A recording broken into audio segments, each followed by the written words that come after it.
स्वागत है आपका आज के एक न्यू ब्लॉग के साथ। उम्मीद करता हूँ आप सब अच्छे होंगे। तो फ्रेंड्स, मैं हूं एडवोकेट एसके शर्मा और आज की वीडियो में बात करने वाले हैं कि चेक बाउंस के केस में कैसे मिलती है किसी भी पीड़ित व्यक्ति को शुरुआती मदद, यानी किस तरह एक इंटीरियम कंपनसेशन बिल्कुल केस के स्टार्टिंग में ही आप ले सकते हैं।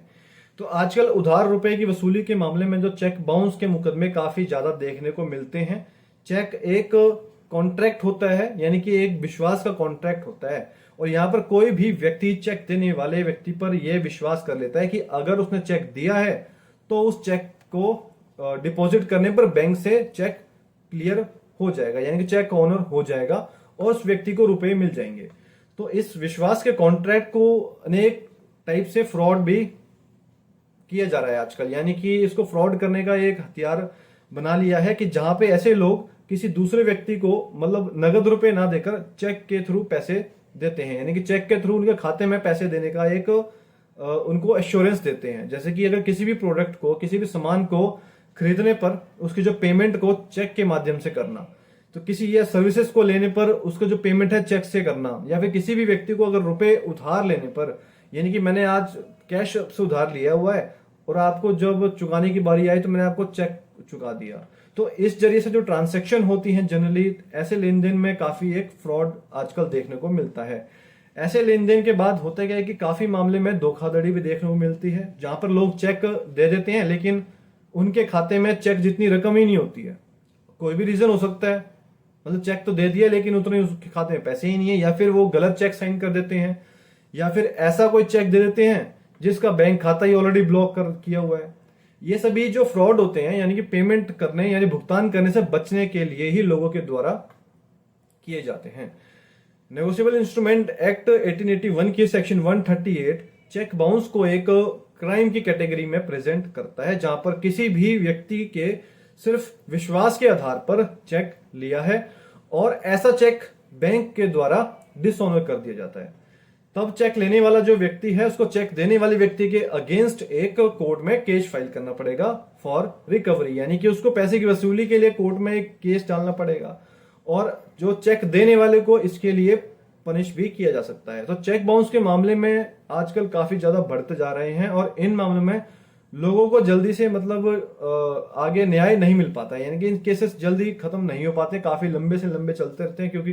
कई रीजन हो सकते हैं, क्योंकि पूरी एंटायर प्रोसेस कंप्लीट करना पड़ता है। तो इस पर्पस के लिए नेगोशिएबल इंस्ट्रूमेंट एक्ट के सेक्शन 143A को ऐड किया गया, जिसमें कि ये प्रोविजन दिया गया है कि अगर कोई भी चेक बाउंस का केस जो है कोर्ट के जो फाइल किया गया है किया जाता है, तो ऐसे केस में को फाइल करने पर जो भी आपको कोर्ट के सामने एक्यूज्ड अपोजिट पार्टी के पेश होते टाइम कोर्ट अपोजिट पार्टी को ये ऑर्डर देगा कि उसके चेक की जो अमाउंट है उसका 20% जो होगा वो एग्रीव्ड पार्टी को अभी ही पे करे। जैसे अगर हम बात करें कि किसी एक व्यक्ति को अप्रोक्स 10 लाख का चेक दिया है, ठीक है, तो ऐसा चेक बाउंस हो गया। अब चेक बाउंस होने पर उस व्यक्ति के द्वारा कोर्ट के सामने प्रेजेंट होकर यह एप्लीकेशन लगाएगा कि उस ऐसे मुकदमा जब जैसे रजिस्टर्ड किया गया है तो उसी के बाद उसको फाइल जवाब रिप्लाई फाइल करने के लिए कहती है, और कोर्ट जो है वो अपोजिट पार्टी को सम्मन और अरेस्ट वारंट के जरिए उनको कोर्ट में प्रेजेंट करवाती है। तो जैसे ही कोर्ट में जो अपोजिट पार्टी प्रेजेंट होगी तो कोर्ट उस पर चार्ज लगाती है। अगर किसी भी अपोजिट पार्टी उस चार्ज को स्वीकार कर लेता है तब तो कोर्ट अपना ऑर्डर पास करते हुए उसको पनिश भी कर सकता है, लेकिन और साथ ही उसको चेक का अमाउंट यानी कि जो चेक की रकम होगी उसको भी अदा करने को कहेगा। लेकिन अगर वो चार्ज स्वीकार करता है, नहीं करता है कि भाई मैंने तो इंटेंशनली थोड़ा डिसऑनर किया है, मुझे नहीं पता, for whatever reason it may be dishonoured, तो कोर्ट क्या है कि उसे जमानत लेने का राइट देती है और साथ ही उसको चेक की अमाउंट का 20% जो है वो एग्रीव्ड पार्टी को देने के लिए कहती है। पहले ऐसा कोई प्रोविजन नहीं था। चेक बाउंस के मामले में यह क्लियर रूप से साबित होता था कि किसी दूसरे व्यक्ति को चेक दिया गया है, मतलब कहीं ना कहीं कोई ना कोई लेन देन तो हुआ होगा,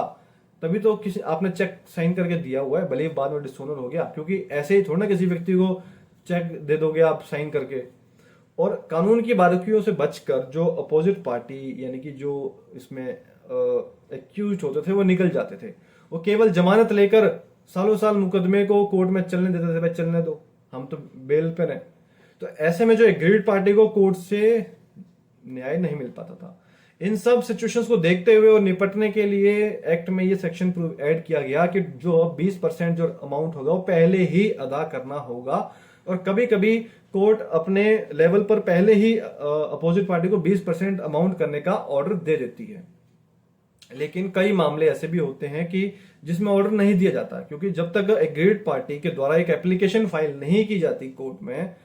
तब तक उसको 20% का जो अमाउंट है वो नहीं दिया जाएगा। तो इसीलिए सबसे पहले एप्लीकेशन भी लगानी चाहिए, और इसे हम इंटीरियम कंपेंसेशन का नाम दिया जाता है। यानी कि कोर्ट में के सामने जब मामला चलता है, अगर कोर्ट के सामने ऐसे मामले को डिसमिस कर दिया जाता है, और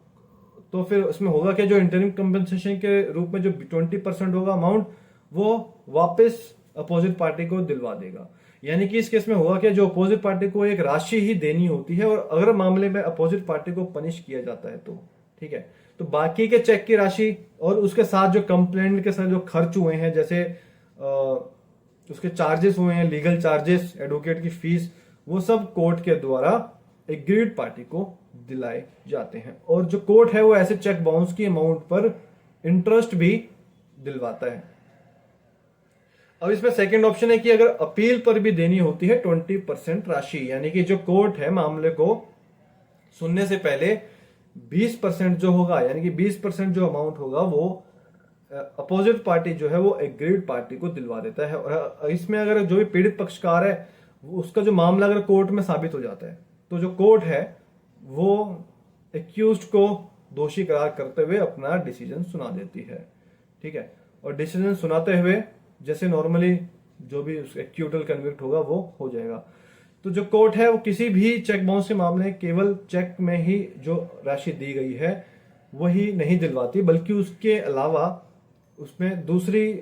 अमाउंट्स को भी जोड़ा जाता है। जैसे कि हमने देखा कि भाई लीगल फीस या जो भी उसका खर्चा हुआ आने जाने में, उस पर जो इंटरेस्ट है मतलब चेक अमाउंट पर, वो सब मेंशन किया जाएगा। और जब भी उसका गिल्टी प्रूव होने पर जो आपका सेशन कोर्ट है,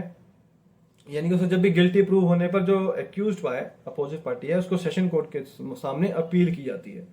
और ऐसी अपील को सिर्फ तभी सुना जाएगा जब सेशन कोर्ट के ऑर्डर के अकॉर्डिंग एग्रीड पार्टी को कोर्ट के द्वारा 20% जो अमाउंट होगा वो उसको पे किया जाएगा। अदरवाइज सेशन कोर्ट में अपील भी नहीं की जाएगी। तो नेगोशिएबल इंस्ट्रूमेंट के एक्ट के अंडर ये प्रोविजन इसलिए दिया गया था क्योंकि ज्यादातर जो चेक बाउंस के मामले थे वो कोर्ट में साबित हो जाते हैं, क्योंकि कोई भी व्यक्ति किसी दूसरे व्यक्ति को चेक किसी पर्पस से देगा, यानी कि टुवर्ड्स एनी लाइबिलिटी के लिए ही देगा ना। तो किसी व्यक्ति से कोई डकैती चोरी के जरिए तो चेक वसूलेगा नहीं, बल्कि चेक जो है नॉर्मली एक विश्वास के आधार पर दिया जाता है। तो इसीलिए जो कोर्ट है इस मामले में ये एक कंसेप्ट लेके चलती है कि अगर चेक दिया है तो कोई ना कोई तो लेन देन रहा ही होगा, यानी कि आपस में कोई तो ट्रांसैक्शन हुई होगी जिसके जरिए ये जो चेक है वो आपस में एक्सचेंज किया गया है। तो दोस्तों ये था आज का व्लॉग। उम्मीद करता हूं आपको इन्फॉर्मेटिव लगा है, तो प्लीज चैनल को सब्सक्राइब कीजिए, अगर नहीं किया है तो, और चैनल पे नए हैं तो चैनल को शेयर कीजिए औरों के साथ, ताकि इसी तरह के लीगल अपडेट्स आपको टाइम टू टाइम मिलते रहे। Thanks for watching this vlog. मिलते हैं जल्दी आपको एक न्यू व्लॉग के साथ।